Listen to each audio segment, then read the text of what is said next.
A veure, s'ha netejat un poc el que és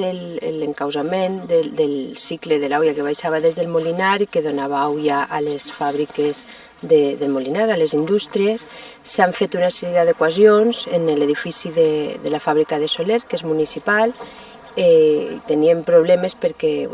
havien furtat les reixes i entraven la gent per les finestres i tenia un poc de perill. Hem sellat la fàbrica, hem posat una porta nova perquè no puguen entrar i sobretot per això, per cuidar que no passi res. I hem fet un petit mirador que es veu el tall, el toll d'aigua que baixava, que ara no baixa, però